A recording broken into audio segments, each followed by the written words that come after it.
Bonjour jeunes gens, alors je vais corriger là les deux exercices là qu'il y avait à faire. Je ne sais pas après si je vais corriger les exercices suivants, on va voir, on discutera peut-être pendant le live pour voir un petit peu. On va déjà corriger ça un petit peu en détail.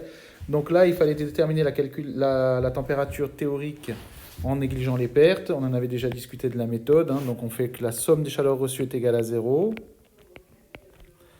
Et la somme des chaleurs reçues, il y a la chaleur reçue par l'eau froide, plus la chaleur reçue par le laiton, plus la chaleur reçue par l'eau chaude, et ça doit donner zéro. Et donc, ça donne la masse d'eau froide fois la chaleur massique de l'eau, fois la différence de température, donc la température finale que je cherche, moins la température initiale qui est de 22,7. La même chose pour le laiton.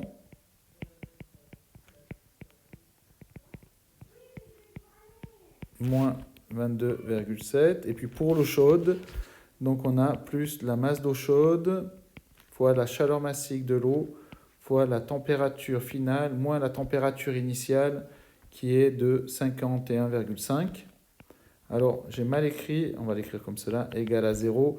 Là j'aurais dû écrire, c'est très mécanique, hein, vous voyez.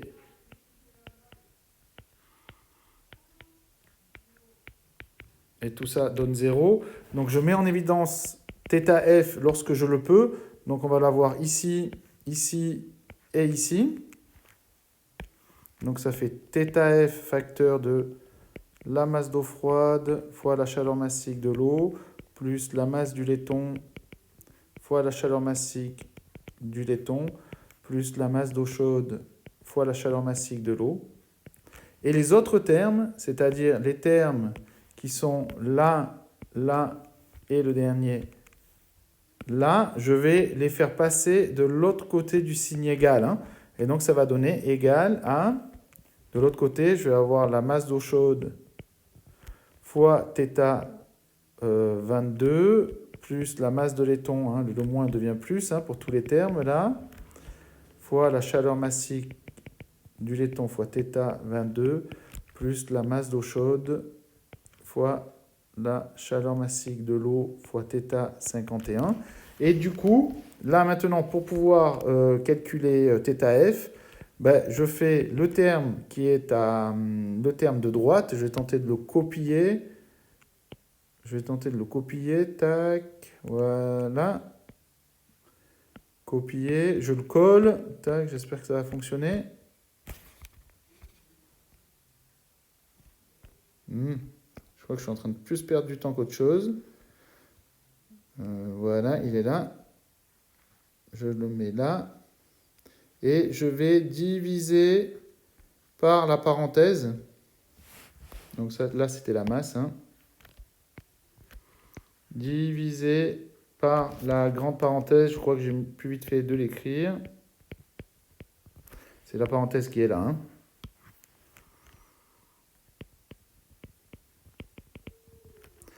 Alors pour pouvoir calculer tous ces termes-là, on a besoin des chaleurs massiques. Alors vous les trouvez dans les tables numériques, sauf pour celle du laiton. Je suis allé la chercher sur Internet. La chaleur massique du laiton, j'ai pris 377 joules par kilogramme par degré Celsius. Et si vous faites l'application numérique en utilisant bien, où il y a θ 22, on utilise 22,7. Et puis 51, θ 51, on utilise 51,5. On obtient, je l'ai fait à la calculatrice, j'ai obtenu une température finale de 33,59 degrés. Ce qui est assez proche de la valeur théorique ici. Mais la valeur théorique ici, on n'a pas tenu compte du calorimètre. C'est ce qu'on va faire dans la question d'après.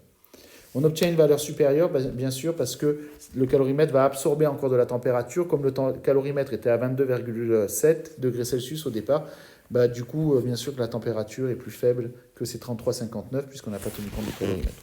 Pour calculer les valeurs reçues par le calorimètre, donc là, on utilise somme des delta Q aussi égale à 0, mais j'ai 4 termes.